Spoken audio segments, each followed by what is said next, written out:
Hello guys, स्वागत है आप सभी का हमारे यूट्यूब चैनल एजी इंस्टीट्यूट में। तो आज की इस वीडियो में हम सीखेंगे एमएस वर्ड में व्यू टैब के बारे में। एमएस वर्ड में व्यू टैब में जितने भी ऑप्शन होते हैं उन सभी के बारे में आज हम सीखने वाले हैं। तो उनको सीखने के लिए सबसे पहले हम एमएस वर्ड ओपन कर लेते हैं।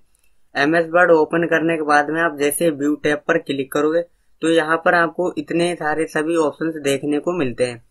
तो व्यू टैब का काम क्या होता है? व्यू में से होता है देखना। तो यहाँ पर आपने जो भी अपना डॉक्यूमेंट बना रखा है उसे आप किस प्रकार से देखना चाहते हो, किस प्रकार से उसे शो करना चाहते हो।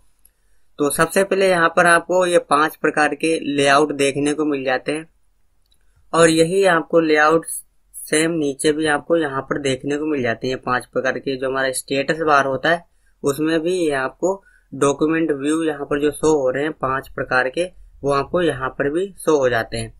तो इनका प्रयोग करने के लिए हम सबसे पहले यहाँ पर कुछ कंटेंट लिख लेते हैं। तो यहाँ पर हम फॉर्मूला लगा लेते हैं इक्वल रैंड और इसमें 32 पैराग्राफ ले लेते हैं और एंटर कर देते हैं। तो अब यहाँ पर हमारे पास कई पेजेस आ चुके हैं और उसमें बहुत सारा कंटेंट यहाँ पर ये ऐड हो चुका है। तो यहाँ पर हम इमेज भी ले लेते हैं, कोई पिक्चर भी लगा लेते हैं। इंसर्ट में आना है, पिक्चर में आना है और यहाँ से कोई एक इमेज ले लेते हैं। इसे ये वाली इमेज इंसर्ट कर लेते हैं। तो अब यहाँ पर ये इमेज इंसर्ट हो चुकी है। तो अभी अगर हम व्यू पर क्लिक करेंगे और यहाँ पर जो हमारा डॉक्यूमेंट अभी हमें दिखाई दे रहा है वो भी प्रिंट लेआउट व्यू में दिखाई दे रहा है। तो प्रिंट लेआउट व्यू में आपने जो भी बना रखा होगा अपने डॉक्यूमेंट में वो सब हमें यहाँ पर शो होता है। फिर नेक्स्ट में आ रहा है फुल स्क्रीन रीडिंग। तो हम जैसे फुल स्क्रीन रीडिंग पर क्लिक करोगे तो यहाँ पर आपको फुल स्क्रीन में शो करेगा। तो आप यहाँ से मात्र पढ़ सकते हो, आपने जो भी बना रखा है उसे फुल स्क्रीन में इस प्रकार से पढ़ सकते हो। फिर इसके नेक्स्ट में आ रहा है वेब लेआउट। वेब लेआउट में जैसा आपको इंटरनेट पे वेब पेज पे शो होता है वैसा आपको यहाँ पर देखने को मिलता है। तो आप जैसे वेब लेआउट पे क्लिक करोगे तो इस तरीके से जैसे हमें इंटरनेट पे वेब पेज पे शो होता है उस प्रकार से हमें यहाँ पर ये देखने को मिल जाता है। फिर इसके नेक्स्ट में आ रहा है आउटलाइन व्यू। आउटलाइन व्यू में आपने जो भी इमेजेस वगैरह ऐड कर रखी होंगी वो आपको यहाँ पर शो नहीं होती हैं और मात्र आपका जो कंटेंट होता है वही यहाँ पर देखने को मिलता है। फिर इसके नेक्स्ट में ऑप्शन आ रहा है हमारा ड्राफ्ट व्यू। तो जैसे आप ड्राफ्ट व्यू क्या होता है, आपने अगर इसमें कहीं पर भी हेडर फोल्डर यूज कर रखा है, आपने अपने डॉक्यूमेंट में अगर हेडर फोल्डर यूज कर रखा है तो वो आपको यहाँ पर शो नहीं होता है और आपने जो भी ग्राफिक्स यूज किए होंगे, कोई इमेजेस यूज किए होंगे वो भी आपको ड्राफ्ट व्यू में देखने को नहीं मिलते हैं। तो इसके लिए हम यहाँ पर सबसे पहले एक हेडर लगा लेते हैं। तो हेडर यहाँ पर इंसर्ट कर देते हैं और यहाँ पर लिख देते हैं एजी इंस्टीट्यूट और यहाँ से क्लोज कर देते हैं। तो आप देख सकते हो ये जो हमारा हेडर है वो यहाँ पर हर एक पेज में इंसर्ट हो चुका है। और अब आते हैं हम व्यू पर और यहाँ पर लिखा है ड्राफ्ट। तो जैसे हम ड्राफ्ट पर क्लिक करेंगे तो आप देख सकते हो यहाँ पर कहीं पर भी हमें हेडर तो आप देख सकते हो यहाँ पर हमें कहीं पर भी हमारा हेडर शो नहीं हो रहा है और जो हमने इमेज ऐड की थी वो भी यहाँ पर शो नहीं हो रही है। तो ये काम होता है ड्राफ्ट का। तो फिर से हम इसको प्रिंट लेआउट में कर देते हैं। प्रिंट लेआउट व्यू हमारा बाय डिफॉल्ट होता है और आप जो भी इसमें बनाते हैं वो सब यहाँ पर शो होता है। फिर इसके नेक्स्ट में आ रहा है रोलर।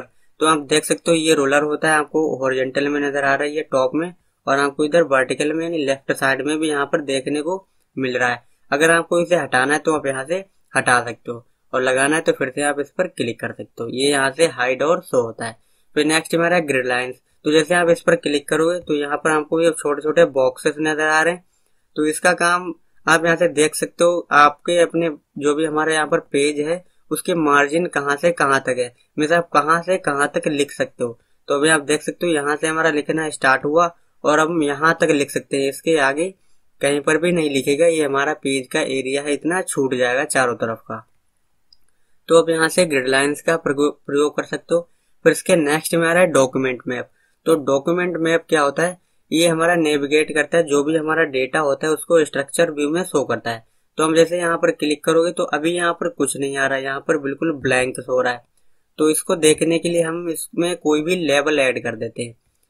तो सबसे पहले जैसे ये हमारा है पैराग्राफ, इसे हम सेलेक्ट कर लेते हैं या आप कोई लाइन भी सेलेक्ट कर सकते हो और रेफरेंसेस में आना, यहाँ पर ऐड टेक्स्ट आपको शो हो रहा है। तो जैसे आप इस पर क्लिक करोगे तो ये जो हमारा है यहाँ पर ये शो हो चुका है। और इसके नीचे भी कहीं पर भी हम ऐड कर देते हैं, जैसे ये वाला पैराग्राफ पर लगा देते हैं कोई लेवल, इस पर भी हमने अप्लाई कर दिया। तो आप इस प्रकार से जितने भी आप लेवल यूज करोगे वो आपको यहाँ पर डॉक्यूमेंट मैप में शो होंगे। और आप यहाँ से डायरेक्टली उन पर मूव भी कर सकते हो। जैसे हमें सेकेंड वाले पे आना है तो जैसे पर इस पर हम क्लिक करेंगे तो डायरेक्टली हम सेकेंड वाले पे आ गए, फर्स्ट वाले पे आना है तो फर्स्ट वाले पे आ गए। तो इस प्रकार से आप डॉक्यूमेंट मैप का प्रयोग कर सकते हो। फिर इसके नेक्स्ट में आ रहा है थंबनेल। तो जैसे आप थंबनेल पे क्लिक करोगे तो आपके जितने भी पेज होंगे वो आपको यहाँ पर लेफ्ट साइड में शो होंगे। तो आप देख सकते हो हमारे पास अभी 5 पेजेस अवेलेबल हैं। तो जैसे आप जिस भी पेज पे जाना है वो आप यहाँ से डायरेक्टली भी मूव कर सकते हो, जिस भी पेज पे आपको जाना है। तो थंबनेल में जितने भी पेज होते हैं हमारे डॉक्यूमेंट में वो हमें लेफ्ट हैंड साइड में शो होते हैं। फिर इसके नेक्स्ट में आता है जूम। तो जूम से आप अपने डॉक्यूमेंट को यहाँ से जूम कर सकते हो, 200% जूम कर सकते हो, 100%, 75%, और यहाँ से आप अपने हिसाब से जितना चाहो उतना जूम कर सकते हो। तो अभी हम इसको कर देते हैं 200% और यहाँ से ओके। तो अब ये जो हमारा डॉक्यूमेंट है यहाँ से 200% जूम हो चुका है। फिर इसके नेक्स्ट में आ रहा है 100%। तो अभी हमारा जूम 200% है और जैसे हम 100% पे क्लिक करेंगे तो डायरेक्टली ये 100% पे आ जाएगा। तो आपका जूम चाहे कितना भी कम हो कितना भी ज्यादा हो, तो आप जैसे 100 पे क्लिक करोगे ये 100% पे आ जाता है।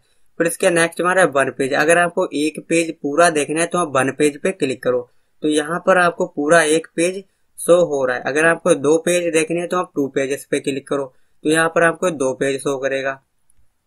फिर इसके नेक्स्ट में आ रहा है पेज विड्थ। तो अगर आपको कोई भी पेज है उसे चौड़ाई में देखना है तो उस पर आपको क्लिक करना है और पेज विड्थ पे क्लिक कर दोगे तो इस तरीके से इसका जूम बढ़ जाता है।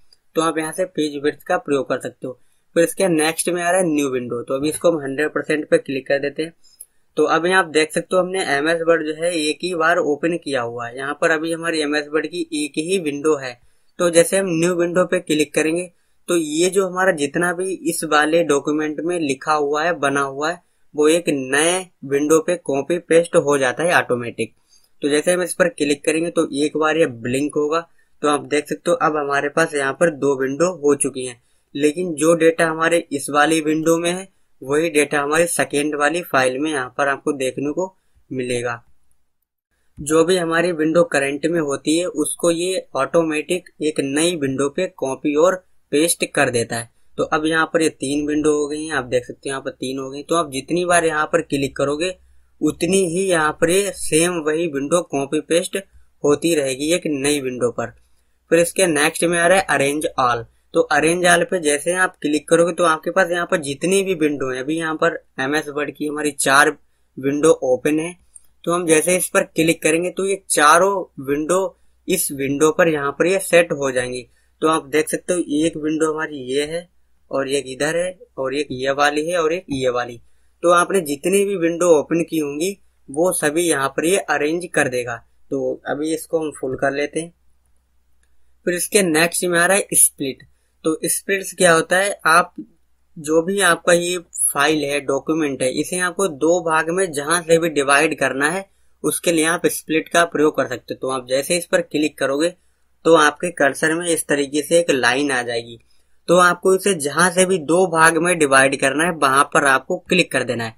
तो आप जैसे क्लिक करोगे तो ये जो आपकी विंडो है ये 2 भाग में डिवाइड हो चुकी है। तो आप अगर इधर स्क्रॉल करोगे तो आपकी ये वाली विंडो स्क्रॉल होगी, अगर आप इस वाली फाइल को यहाँ से स्क्रॉल करोगे तो ये वाली यहाँ से स्क्रॉल होगी। तो स्प्लिट से आप किसी भी विंडो को 2 भाग में डिवाइड कर सकते हो।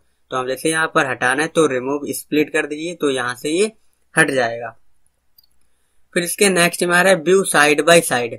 तो यहाँ पर क्या होता है, आपकी ये जो विंडो यहाँ पर ओपन है 4, तो एक विंडो आपकी लेफ्ट हैंड साइड में आएगी और एक विंडो आपकी राइट साइड में आएगी। तो यहाँ से आप दोनों विंडो में कंपैरिजन कर सकते हो, कंपेयर कर सकते हो कि किस फाइल में हमारा क्या डेटा लिखा हुआ है।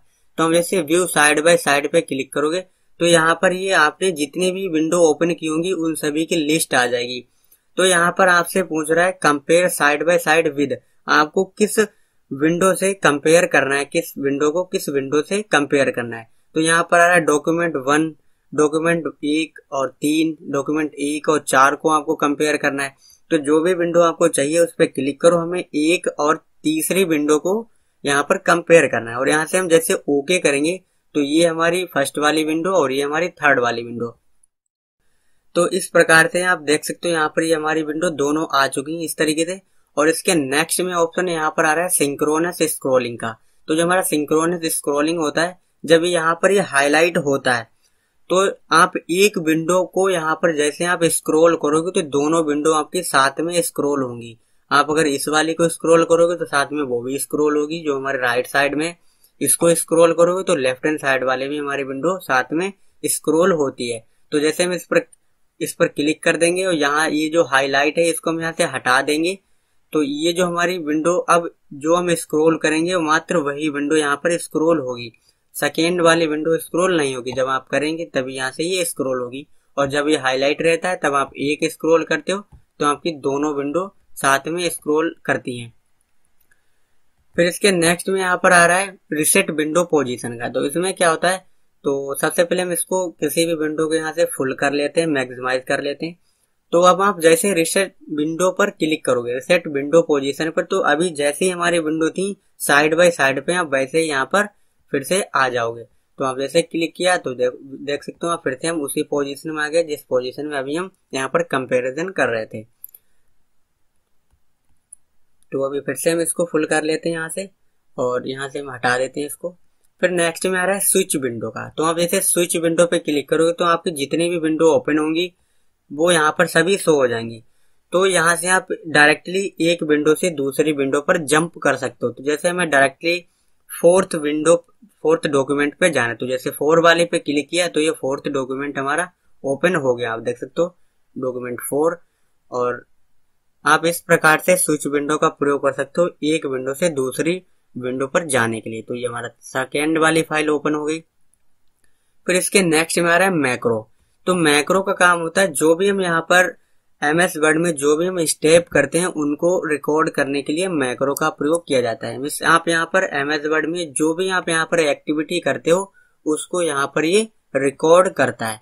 तो इसको रिकॉर्ड करने के लिए आपको मैक्रो पर आना है और व्यू मैक्रो से आप यहाँ पर देख सकते हो आपके कितने मैक्रो बने हुए हैं। यहाँ से आप इनको मैनेज कर सकते हो, डिलीट कर सकते हो, उसमें दोबारा एडिट कर सकते हो। अब हमें क्या करना है, इसको करना है रिकॉर्ड। तो आपको जो भी स्टेप्स हैं, जैसे सपोज आपको कोई स्टेप है बार बार आपको लिखने पड़ रहे हैं, आप लिख रहे हो, या कोई टेक्स्ट है बार बार लिखना पड़ रहा है, या आप कोई भी स्टेप है बार बार आपको करना पड़ रहा है, तो उसके लिए हम यहाँ से रिकॉर्ड कर लेते हैं मैक्रो और फिर वो हमें बार बार लिखने की जरूरत नहीं होती है, बार बार स्टेप करने की जरूरत नहीं होती है। तो इसको करने के लिए आपको रिकॉर्ड मैक्रो पे आना है और यहाँ पर आपको अपने मैक्रो का नाम दे देना है। तो यहाँ पर हम AGE डाल देते हैं मैक्रो का नाम। और फिर नेक्स्ट में आ रहा है असाइन मैक्रो टू। मीन्स आप यहाँ पर जो भी मैक्रो बनाओगे उसके लिए आप बटन बनाना चाहोगे या कीबोर्ड बनाना चाहोगे, यहाँ पर कीबोर्ड की शॉर्टकट की बनाना चाहोगे या बटन बनाना चाहोगे। तो अगर आप यहाँ पर बटन सेलेक्ट करते हो तो आपको ये जो बटन है वो आपको क्विक एक्सेस टूल बार में शो होता है।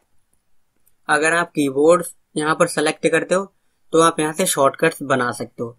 तो यहाँ से हम सेलेक्ट कर लेते हैं अभी कीबोर्ड। तो जैसे कीबोर्ड पे क्लिक करोगे तो यहाँ पर पूछ रहा है प्रेस न्यू शॉर्टकट की। तो आपको जो भी आप यहाँ पर अपनी एक्टिविटी आप यहाँ पर रिकॉर्ड करने वाले हो और फिर बाद में जब आपका मैक्रो कंप्लीट हो जाता है उसे आप किस शॉर्टकट की से रन करना चाहते हो, वही दोबारा आप किस शॉर्टकट की से उसे रिपीट करना चाहते हो। तो यहाँ पर हम कोई शॉर्टकट की बना लेते हैं, तो बना लेते हैं हम Ctrl+1। तो Ctrl+1 हमारी शॉर्टकट की है। जो भी हम अपना रिकॉर्ड करेंगे यहाँ पर वो हमारा Ctrl+नमलोक की जो हमारा 1 है उससे यहाँ पर ये रन होना चाहिए। तो अब हम इसको कर देते हैं असाइन और इसको कर देते हैं यहाँ से क्लोज। तो आप देख सकते हो यहाँ पर जो हमारा कर्सर है उसमें इस तरीके से बॉक्स टाइप में ये बन चुका है। अब हम यहाँ पर जो भी हमें बार बार करना पड़ रहा है स्टेप वो हम यहाँ पर इसको रिकॉर्ड कर लेंगे। तो जैसे सपोज हम लिख देते हैं यहाँ पर SR नंबर और यहाँ पर लिख देते हैं नेम